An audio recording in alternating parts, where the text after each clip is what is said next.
बोलो कृष्ण कन्हैया लाल की।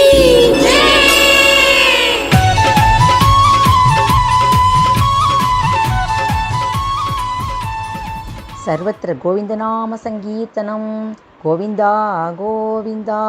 47வது தசகம். உரலில் கட்டுண்ட கண்ணன்.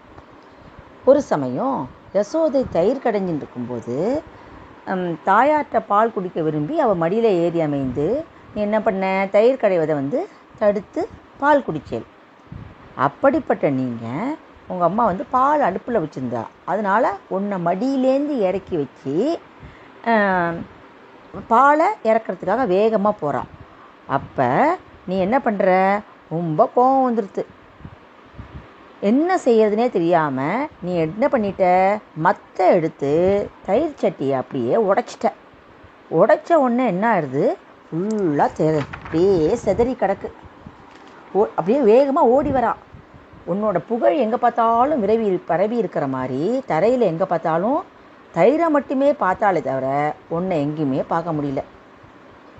இப்படி புண்ணியம் பண்ண யசோதை உன்னை இடுப்புலேருந்து இறக்கி வச்சா பற்றியா, அந்த இடத்துல நீ இல்லாதனால புறக்கடையில் வெளியில் உரல் மேலே அமைஞ்சு அப்படி உட்காந்துட்டு பூனைக்கு என்ன பண்ணின்னு இருக்க, வெண்ணெய் கொடுத்துட்டுருக்கிறத பார்க்குறா.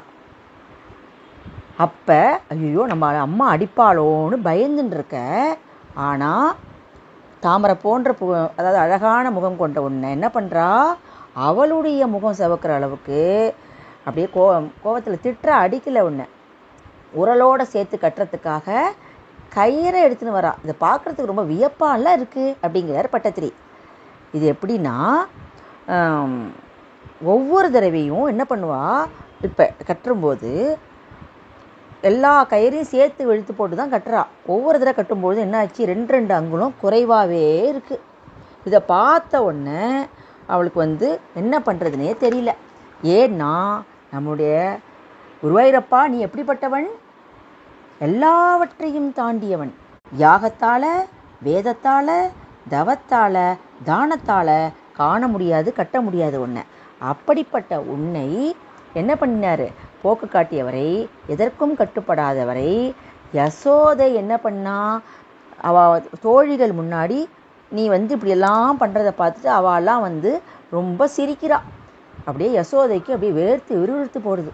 அவளை பார்த்தவொன்னே உனக்கு ரொம்ப பாவமாக எடுத்து நீ என்ன பண்ண, உடனே அவளுக்கு கட்டுப்பட்டு விட்டாய். எதனாலேயும் யாராலையும் கட்டுப்படாத நீ அவளுடைய கருணைக்காக உன்னை கட்டி வச்ச உடனே இதில் பார்க்குறதுக்கே ரொம்ப வியப்பாக இருக்குது. எப்படி அவளுடைய இரக்கத்துக்கு, அவள் மேலே நீ கொண்ட கருணையினால் இரக்கத்தினால அப்படி செஞ்ச. இங்கேயே ரொம்ப நேரம் இருன்னு சொல்லிட்டு போய்ட்றான். நீ என்ன பண்ணுற, அந்த உரலில் இருக்கிற குழியில் உரல் குழியில் வச்சுருந்த வெண்ணெயை அப்படியே தின்னுட்டே இருக்க. அப்போ அங்கேயும் போய் உன்னுடைய செய்கையை விடல கிருஷ்ணா அப்படின்னு கேட்குறாரு இங்கே பட்டத்திரி. அது மட்டுமல்ல, பிரபு குருவாயூரப்பா, அவர் இந்த உலக பாசம் இல்லாதவர்கள், அவர்களால் மட்டும்தான் ஒன்று அடைய முடியும். ஆனால் இந்த உலகத்தில் ஓ மேலே பாசம் வச்ச யசோதை எப்படி ஒன்று அடைஞ்சா அப்படின்னு தேவர்கள் ஒன்று துதிப்பாகிறார்கள்.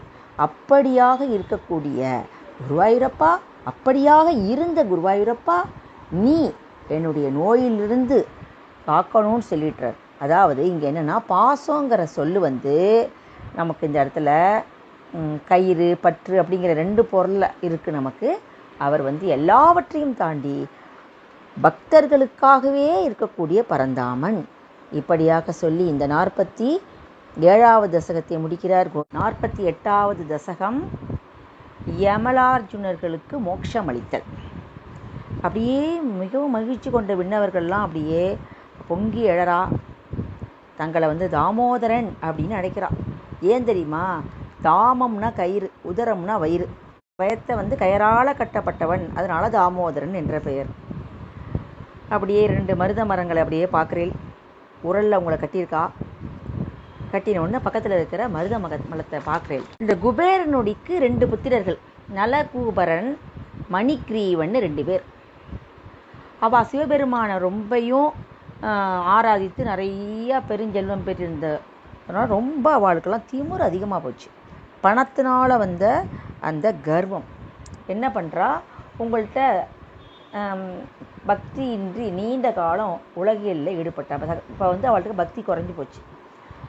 அவள்கிட்ட இருக்கிற திமிர்னால உடம்புலெல்லாம் துணி கழட்டி போட்டு கல் குடிச்சிட்டு அப்படியே பக்கத்தில் இளம்பெண்களால் சூழப்பட்டு கங்கை ஆற்றில் விளையாண்டுருக்கா. உங்கள்கிட்ட ரொம்ப அதீத பக்தி கொண்ட நாரத முனிவர் இதை பார்க்குறார். நாரத முனிவர் பார்த்த உடனே பெண்கள்லாம் என்ன பண்ணிட்டா, தவிச்சிருவாரோன்னு பயந்துட்டு வஸ்திரங்களை எடுத்து உடுத்திக்கிறா. ஆனால் மதி இழந்த இந்த நலகூபரன் மணிகிரீவன் 2 பேரும் எதிர்த்தாப்புல நாரத முனிவர் இருக்கிறதையும் மறந்துட்டு பார்த்துட்டு கூட மயக்கத்தில் என்ன பண்ணிட்டா, கட்டிக்கல. அவங்க 2 பேர்களுக்கும் பக்தி மன அமைதி கிட்டுவதற்காக நாரதர் என்ன 2க்காக தான், பக்தி கிடைக்கணும் மன அமைதி கிடைக்கணுங்கிறதுக்காக நாரதர் சபிக்கிறார். மன அமைதி இல்லைன்னா எந்த இடத்துலையும் நமக்கு சுகமே கிடைக்காது. அப்போ சொல்கிறார், நீங்கள் 2 பேரும் நீண்ட வருஷம் மருத மரமாக இருக்கணும். ஸ்ரீஹரியோட தரிசனம் கிடைச்ச உடனே, மகாவிஷ்ணுவோட தரிசனம் கிடைச்ச உடனே அவர் உங்களுக்கு பதவியை மீண்டும் தருவார்னு சொல்லிட்டு சபிச்சிட்றார். அந்த 2 பேரும் நாரதருடைய சாபத்துக்காக பார்த்த உடனே அந்த சில நேரத்தில் நம்ம தோல்விகளையெல்லாம் நாம் ஆகணும் சொல்லுவா. தோல்விகளை வெற்றிப்படியாக்குவோம், சாபங்களை வரங்களாக்குவோம்னு சொல்லுவாள். சாபத்தெல்லாம் நாம் என்ன பண்ணணுமா, வரமாக்கணும். தோல்விகளை வெற்றிப்படியாக்கினாதான் வாழ்க்கையில் முன்னேற முடியும். இவா 2 பேர் என்ன பண்ணிட்டா, ஆகா நாங்கள் மருத மரமாக எத்தனை வருஷம் வேணாலும் இருக்கோம், கோகுலத்து அருகில் மருத மரமாக நாங்கள் பிறக்க போகிறோமேன்னு சந்தோஷப்பட்டாலாம். அதுக்கப்புறம் எங்களுக்கு ஸ்ரீஹரியோடைய ஒரு பார்க்கக்கூடிய ஒரு பாக்கியம் கிடைக்க போகிறது என்ன. 2 மருத மரங்களுக்கு இடையே நீங்கள் உங்களை என்ன பண்ணியிருக்கா, இப்போ உரலில் உங்களை கட்டி போட்டிருக்கா. அப்படியே தவழ்ந்துட்டு அங்கே போகிறேன், அப்படியே தகர்த்து எறிகிறேன். அந்த உளுத்து போயிருந்த மரங்கள் அப்படியே ஆடி அசைஞ்சு விழுதுருது. கோவிந்தா அப்படின்னு கத்துறாங்க. அதுலேருந்து வெளியில் வந்த மரங்களுக்கு கீழே விழுந்தவுடன் அதுக்கு நடுவுலேருந்து 2 யக்ஷர்கள் அப்படியே தோன்றி தங்களை துதித்தார்கள். யக்ஷர்கள்லாம் யார்?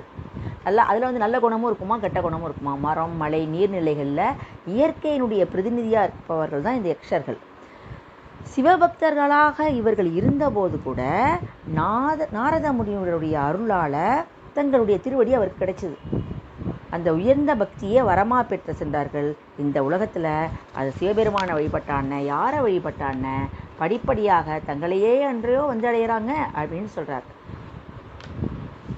அதுக்கப்புறமா 2 அதாவது மரங்கள் 2 முடிஞ்சு போயிடுச்சு. பழங்குற சத்தம், அப்படியே எல்லாரும் என்ன பண்ணுறதுன்னே தெரில. அப்படியே என்ன பண்ணிட்டா யசோதை, ஐயோ குழந்தைய போய் நம்ம இதில் கட்டிட்டோமேன்னு பயந்து நடுங்கி வெக்கப்பட்டு அங்கே வரா. அந்த நேரத்தில் தலை குனிஞ்சு நிற்கிறா. அவரோட முகத்தையே கோபத்தில் பார்க்குறார் அப்பா நந்தகோபர். அதாவது இந்த உலகத்திலிருந்து நம்ம எல்லாம் வைகுண்டத்துக்கு அழைச்சின்னு போகிற ஒன்றை, பாசக்கயிற்றை கழட்டி அழைச்சின்னு போகிற ஒன்றை நீ கட்டியிருக்கிற கயிறை அவர் கழட்டி விடுவித்தார்னு சொல்கிறார் இங்கே பட்டத்திரி.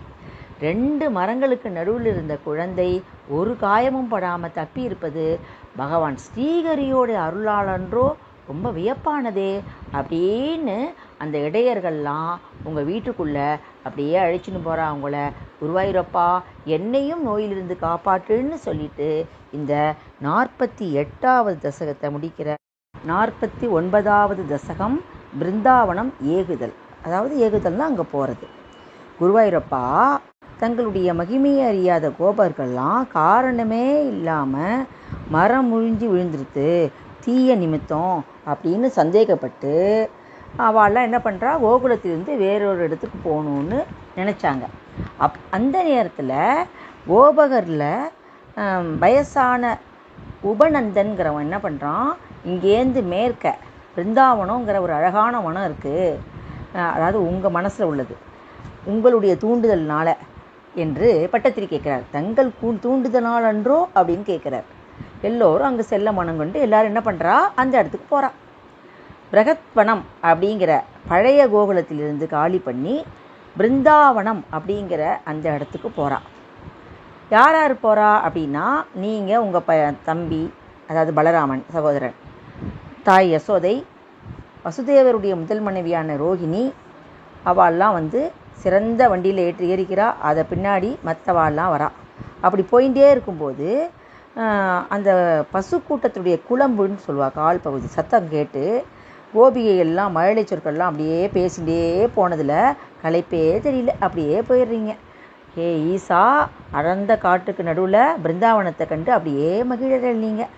அங்கே கோபர்கள் அனைவரும் புதுசாக தனித்தனியாக வீடு கட்டிட்டு மகிழ்ச்சியோடு இருக்கா. இடைச்சியர்களை எல்லாம் அழைச்சிட்டு பிருந்தாவனத்துடைய அழகை பார்க்குறதுக்கு நீங்கள் அப்படியே போயின்னு இருக்கேள்.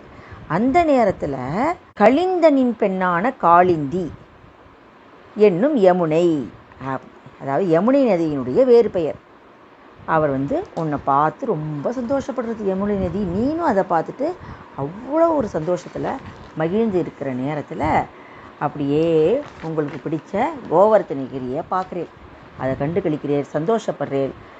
அப்புறம் இடைச்சியர்களோட பிருந்தாவனத்தை சுற்றி அப்படியே எங்கெங்கெல்லாம் போகிறீங்களோ அங்கெல்லாம் உங்கள் கூடையே காளிந்தியாகிய யமுனை வர்றதை பார்க்குறீங்களங்க.